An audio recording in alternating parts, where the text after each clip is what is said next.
I are clever. Hey guys, so today we're going to be looking at a game that I've been wanting to focus on for quite a while. It's the brand new Settlers game, Kingdoms of Anteria. Now, this is still in its beta, so it's not going to be a full review. We're just going to do like a little first look. I think by now, even though it is a beta, we can kind of see which direction Ubisoft want to go with this. So there's so many things to look at here, I'm not sure exactly where to start. Let's focus on building to start with. Now it's quite easy to place a building. We've got these tabs at the top here that offer quite a lot of different options. Go over to the buildings tab. Let's just build something really easy like a residence here. And you see it's got to all be connected to this grid, this pathway. So let's spin this building round. See if we can squeeze it in here. This is probably a nice spot for it. There we go. And the buildings are built really quick in this game, it seems. Just a few seconds. Though that's probably the smallest building in the game. So hopefully that gives you some kind of idea. Now I think one of the big things about this new Settlers is the production chains. We've always had a production chain, but I think here it's a lot more tangible, a lot more easy to manage. Now I've been playing this game for a few hours, so I'm not incredibly far along with it, but I do have a few smaller production chains. Let's have a look at this iron one here. This is my biggest production chain here. So we have to mine the iron out of the ground. We then take it to the iron ore miner's hut, and then that goes to the iron smelter there. But it's not as easy as that, because we also need charcoal, which comes from these wood piles here, and then to a woodcutter, and then to a charcoal maker. So this is a fairly complex, well, it's not incredibly complex, but you know, it's got a couple of chains that lead up to one thing. Apparently these chains can go up to 19 buildings here, so we've got four buildings here. It's 19 buildings, I think, excluding the resources here. I'm not sure. And I think a big deal about this game is you've got to be as efficient as possible with it. So you can see these kind of these orbs here that are kind of showing the direction of travel. You can see it comes out of this building, goes into the building next to it, and then comes out there and goes into this charcoal maker's hut at the end, and then it goes all the way up here to the this iron smelter here, and then it goes up to our main castle, which is up here, which I guess that's where we store everything. I think one of the big deals about this game is trying to get things as efficient as possible. It's got to be really efficient. They've got, you see these tiers here, 1, 2, 3, 4, 5, 6. These are all different tiers of how efficient you are with your building, with your production even. So it says at level 1, your production can be 6 minutes 15 seconds or less. And then you'll get a kind of achievement. Well, not an achievement, more like a gold star. It's classed as a perfect chain. I think I do have one somewhere that's a perfect chain. Do I? I thought I did, maybe I don't. So when you get a perfect chain, you know, you get the resources quicker, obviously, but then you also get something called renown. But we'll get to that later. One of the big deals about making a perfect chain is the road system. It's got to be as efficient as possible. When I first had this woodcutter here, I didn't, you see this road here, I didn't have that, and so we was going all the way round. Let's see if we can destroy this road. There we go. Now you see it's got to go all the way round, which is a little bit awkward. It's saying the production time now is 2 minutes 27 seconds. So let's put this road back. There we go. And we've dropped it down by not much. What's that? 8 seconds.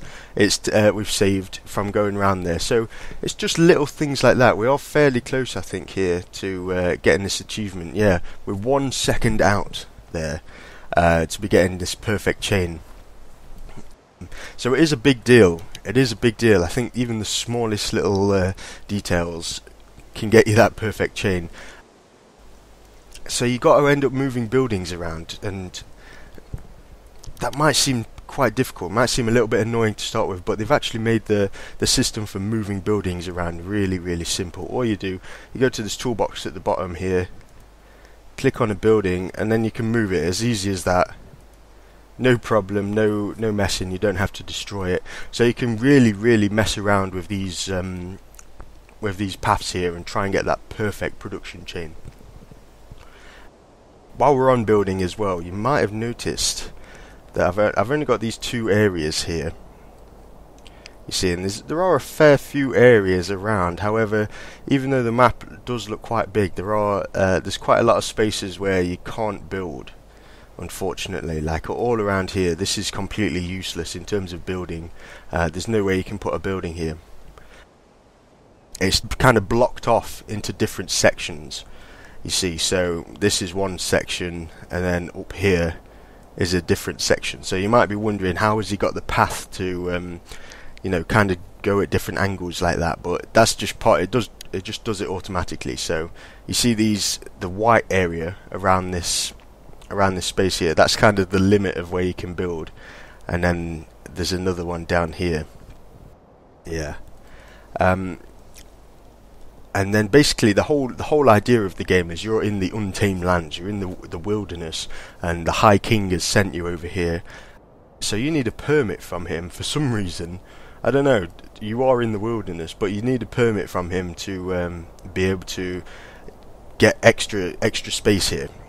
So I think I do have enough renown. We was talking about renown earlier, and I wouldn't quite say it's the currency, but it's kind of what you're focusing on in the game. I guess you've got to be renowned. So the currency of renown is, well, the currency of being renowned is to get renown, I guess. It's a little bit awkward. Now there was something somewhere that I saw. Here we go. Yes, I can get a High King's permit here, and that'll allow me to expand my territory. I do have enough renown over here to get that. So let's go back to the game. I've just bought the permit. Now if I can remember how to do it, I think it's in the storage option here. Here we go, miscellaneous, the High King's permit. And now we can select a different area here, and it will tell us what kind of resources we've got in that area as well, which is pretty cool. So if you need to advance, I'm not sure exactly what all of these buildings are here. I can see some sulfur, definitely. There's a little bit of wood there, I think. So like I say, I've not got incredibly far, but that's because I don't want to have too many spoilers. So I could also, if I wanted to, claim an area down here possibly. Over here? Oh no, that sector's locked. Okay. Okay, so I guess I'll go up here. This was a nice big area. Okay, and we've claimed that land, and now we can build on it. It's as simple as that, really. Another thing we can do with renown is to invest it in the talent tree. We saw earlier, we saw this whole thing here. Look at this. Wow, this goes on for ages and ages and ages. I think this is the entire game, to be honest, until we get right at the top here, face the next boss. Yeah, that was probably a few spoilers there, but yeah. So I've not got incredibly far, but I think I've got far enough to kind of give you a little example of what we're dealing with. Okay, so we need the renown to spend in this talent tree here. But how do you go about getting renown? Like I say, it's a big deal in the game. How do you go about getting it? Well, there are a few ways. Mainly, I think, is from quests. Mainly from quests. So let's take a look at that. Say I've got 2 quests going on the side here. I can gather some ingredients for the Wind Tribe, or go on this nightly errand here. And these quests are kind of like repeating quests. Do you know? It's not like a unique quest, but it's good for renown, and it's also good for leveling up your champions. So before we go on a quest, let's have a look at the champions here. One of the big deals about the game is that the cities can't be attacked. Now, if you heard something there, that's probably the sounds of 1,000 Settlers players' jaws hitting the floor there. You can't be attacked, the cities. So they've created this adventure mode where you can go and do combat outside of the city and not worry about your city being destroyed. I've got a couple of champions here. You need a champion to go on the quest. Let's just pick the knight here. I'm not sure if you can customize the name. It's just the knight. So yeah, before we go on the quest, let's just check out the knight, because I think I can upgrade him a little bit. This is the headquarters for that. To get that particular unit, we need to build this building here. I think this is another quest it's offering me here, which makes sense. The big exclamation mark, that's always an indication of them offering you a quest. So let's look at the champion tab here, and it's got a few little bits of armor and weapons that basically you find them just lying around on the floor and you can pick them up and equip them. I've not found any of these other slots yet. Though look here, he has leveled up recently, and I've saved the skill points so I can just show you how it works really. So basically there's defense, stamina, health and damage, and they're pretty self-explanatory really. Stamina is almost like mana. You know, you can cast certain spells and you need the stamina to be able to do that spell. Defense is pretty self-explanatory there. Health and damage, again, pretty easy to understand. So let's put some of these skill points in. I've noticed that I've been running out of stamina if I start spamming his moves, so let's put a couple of points in stamina there. We like him to be a big damage dealer, but I've also noticed on some of the higher level adventure maps that he's taking a little bit of damage, so we'll put some in health there, and why not one in defense, and we might as well spend the last one in damage there. So easily customizable there. We can also go over to combat skills, and we've got 1 point remaining, and it's fairly simple really. There's 2 talent trees here, and you know, you can just work your way up one of them, or you know, bounce back and forth up both of them. I'm going to go in this one here and get this new ability here, which is pretty cool. Now you can reset your spells, reset the skills with gems. If you look in this top left corner here, I've got 4.9k, though I've not seen any way of getting these nice purple gems, though I'm not very far in the game, so who knows, there might be a way. I've got a feeling they're going to want you to pay real money for it, but possibly not. Don't quote me on that, because that's just a little hunch. So we've got a champion here. Let's send him on a quest, a nightly errand here. This is just, you know, rescue a settler. Okay, and we can get a few things. Before we do that, let's quickly make some troops, because he can take he can take some troops along with him. It's not incredibly advanced. So look here, we've got, if you look at just below this, all these tabs here, it shows us our resources here. So this is wood and planks and things, and we also have a number of settlers here that we can work with. So let's make some axemen. We'll just click order that. There we go. And it takes about 45 seconds to make the axemen, and if you see here, you can also skip it with gems, which makes me think, like, you know what I mean, like on a mobile game you can skip things if you pay money. Let's skip that. Yeah, and so that's probably taken a hit out of the amount of gems we've got here. And then we can go to the wagon. So when you go on a quest, you have a wagon. If I can find where it is. Oh, here it is. This is the wagon lot. So before you can go on a quest, you need to build this building. So you have a wagon lot. We can click show wagon here. There's also another way you can do it, like through the storage.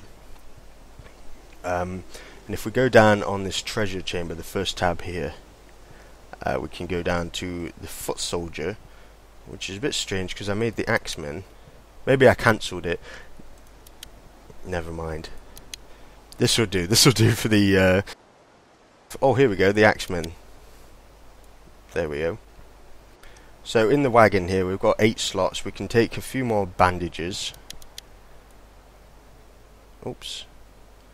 I accidentally took something else there. Let's take some bandages. And hardening oil. We might as well take some of that. I'm not exactly sure what that does. And then this is a field ration here, so it's basically like a bandage for your stamina. So let's take that as well. Okay, so we've got our single axemen in the wagon here. I think you can have loads of axemen or any kind of troop in the wagon. Let's go over to this and we'll select this adventure. And now we get all these options here. Now we are in the beta, so things are overlapping very, very slightly, but that's okay. That's not a big deal. Select our champion here. Now we can choose between the two. Let's get the knight. It looks like we can also get the archer as well, so we might as well get her involved. And as soon as we're getting the archer involved, let's go back to the wagon and get this foot soldier as well, because each champion can have one backup unit almost. So so yeah, one champion can have the axeman and one can have the foot soldier. We'll go with that. Let's start this adventure.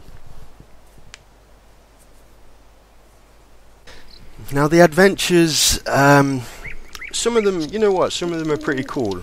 Okay, I'm not gonna lie, some of them are cool, but then some of them are a little bit repetitive. Feels like grinding just a little bit. Like this particular one, we've got to follow this guy here, and I'm pretty sure there's no way of pausing it because you're always online, but we'll get to that later. And so basically for this mission we've just got to follow this guy, and he's going to lead us. He's going to lead us to like a hostage that we need. So while we're at it, we can load up from the wagon here. We'll get the field on the side here. Get these field rations and what else? The bandages there, and then we can also give each hero a unit here. So the archer will have the axeman and the knight can have the foot soldier there. Now they're taking a little bit of damage actually. I've kind of neglected it. But that's okay. When they're out of combat, they do heal quite quickly. They're getting a little bit of XP, and it doesn't look like if you have multiple champions that the XP is kind of dulled down between the two. I think they both get the same amount of XP, which is pretty cool. So let's call a unit here. There we go. Now this has used up that particular unit. They're going to stand by us, and you can't control them individually, but they will follow their main champion. You can control the champions individually, and then there's just the backup that's following them around there. Now those units are used up. Even if they survive to the end of the game, there's no way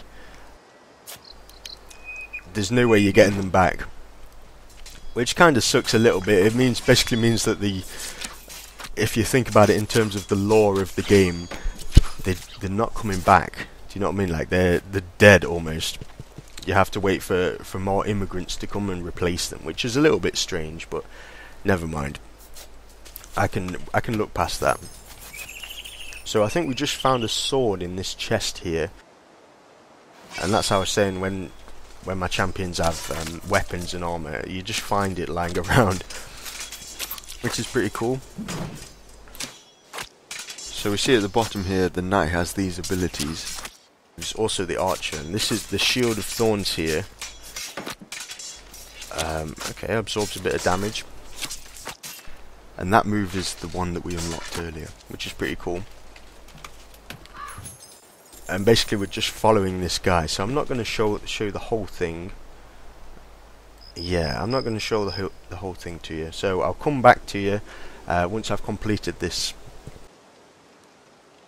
Okay guys, so I'm still following this guy. He's actually walking incredibly slow. Hopefully that's something that Blue Byte are going to fix, because this guy is taking so long. Just takes a few steps and then stands there. So I've been here quite a while, and if you look at the map down here on the bottom right, we've not really made that much progress. So let's keep following him before I lose him. Okay, it's not gone far. So let me just show you about adventures here, because it is quite a big deal. They've focused quite a lot on it.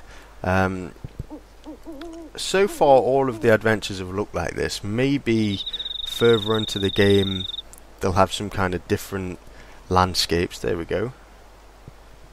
Looks like the quest is complete there. Yeah, maybe further into the game we'll have some some kind of different landscapes. We've got this kind of forest effect going on at the minute, and every single level I've seen so far, at least, has looked like this. So this guy has finally led us to our man. I've got a feeling it might be a woman. Oh no, it is a man this time. So we've just got to run in here and trash the place. You might have noticed that we've got a unit here that's about to die. Yeah, the foot soldier just died. The axeman as well, he died earlier. Now the champion's health recovers when you're out of combat, but that's not... Well, the foot troops that kind of back you up, their health doesn't recover. I'm not sure if you can bandage them. I don't know. I've not tried to do that. Maybe I should have done that. So yeah, here we go. We've completed the quest. Let's go and save this guy.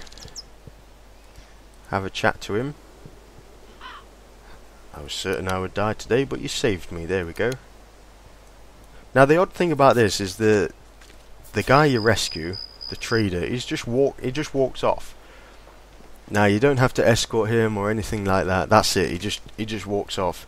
And strangely enough, the area that we need to leave the game is a different area to where this trader's going. So that's it. We found the trader, and now we can just ditch him, which is a strange thing. I don't even know where he is. There he is. We've got nothing to do with him. Now we've found him. The combat system is pretty cool. We have certain moves that kind of interrupt players, or interrupt enemies at least. So like that guy then, he was just healing. I could have used a move to interrupt his heal. There's some people that spin around really fast and have some kind of like knockback, loads of damage effect. Here we go, he's healing there. Let's try and interrupt him. Cool. So we interrupted him there. Yeah, there's a guy that spins around, does a load of damage. You can interrupt him as well. Apart from that, it's a little bit... Would I say it's basic? Maybe at the minute. Maybe at the minute because they don't have incredibly complex moves available to them. So it is a little bit basic for the time being. But I think as the game continues, it might get a little bit more complex.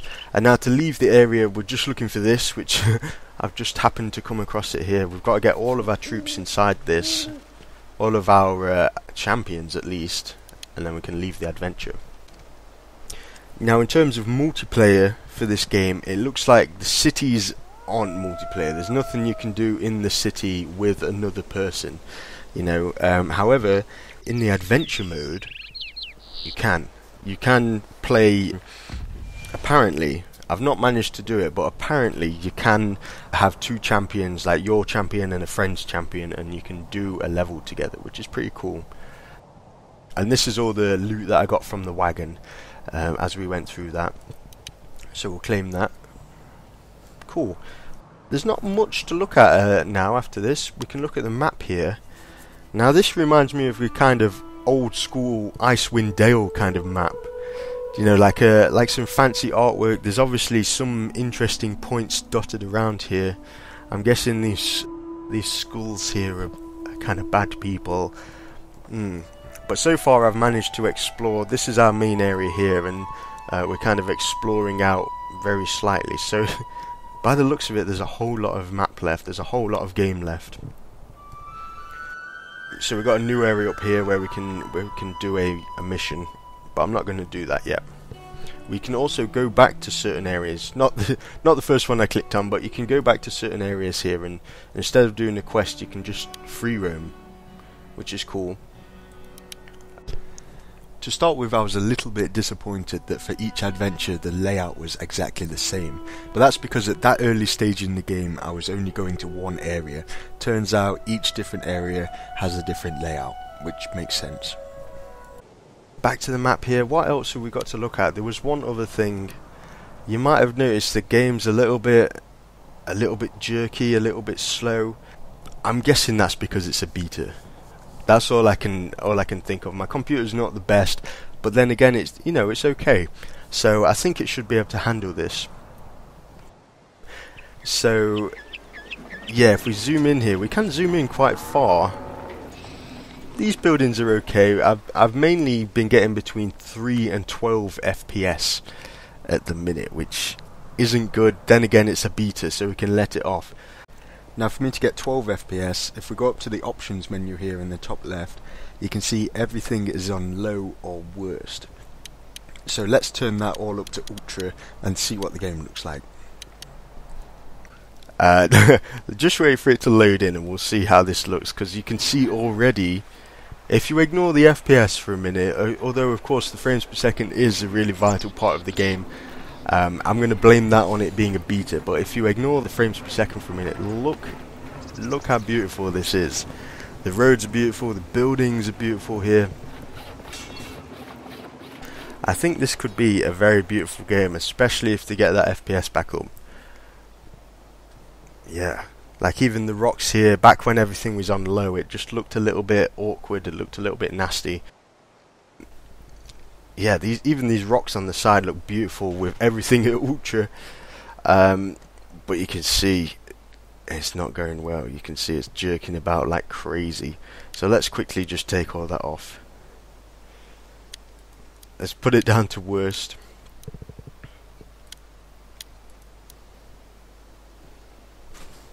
Okay.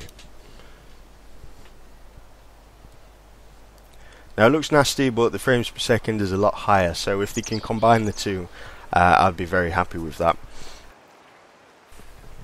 And I think that's about it. That's as far as I've got, guys, with this game.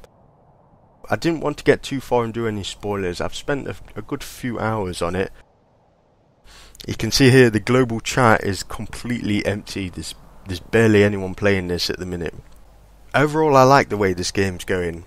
We'll see how it comes out when it's a fully polished game. Hopefully this gave you a little bit of insight as to where the game's going. If you've been following it and you've been watching the trailers, they didn't really give that much information, did they? Apparently you can upgrade buildings. Like in the trailer I saw that, and it's probably the worst building to click there. Here you go, you can upgrade buildings here, but I've not had the opportunity to do that yet, so I can't show you that. There you say I've got all the materials, but I need knowledge of the common inkeep, so I've got no idea what that is. Again, yeah, knowledge of the common builder. I think it's like if you practice it enough, you can upgrade it, possibly. So you get this XP here. So each building has XP. I've got the ability to upgrade, but not yet. One of the things I didn't mention actually to do with production chains is you can kind of boost them a little bit. I've got this merchant's hall here. Like I said, I'm not incredibly far in the game, but so far I've got this merchant's hall. You can make a hot coffee here. So let's order this, and then if you look here, the hot coffee will boost the working speed for a very short amount of time, which will reduce the working time by 25%. So once this is made, we'll take it over here to this woodcutter here, and we only had 1 second before we could get that perfect chain. So let's give the hot coffee to this guy. Okay, here we go. We get a little notification there saying the item has been crafted. So let's go on this woodcutter and click on the active effect here, and we can choose to give the guy a hot coffee. Apparently the story behind the hot coffee is that you don't really need to sleep that much, so the work time is reduced. So we've hit a perfect chain here. Oh yeah, we're a fair bit off, 13 seconds off the level 2 chain, but we don't have to worry about that. And we've got this thing, congratulations, perfect chain, and it's given us an extra 100 renown. So that's an extra way to get renown. So you can either do quests or you can make these perfect chains, which is pretty cool. So that's about it, guys. That's everything I've managed to see so far. I'm not very far in the game at all, so I'm sure there's quite a lot left to discover. Though hopefully now you can see which direction Blue Byte are taking with the game, which was the entire purpose of the video. So I hope you liked the video, and I'll see you next time. Okay guys, so there's one more thing that I need to show you actually. This is a Ubisoft title, so it is on Uplay. So let's see what happens when I remove my internet connection here.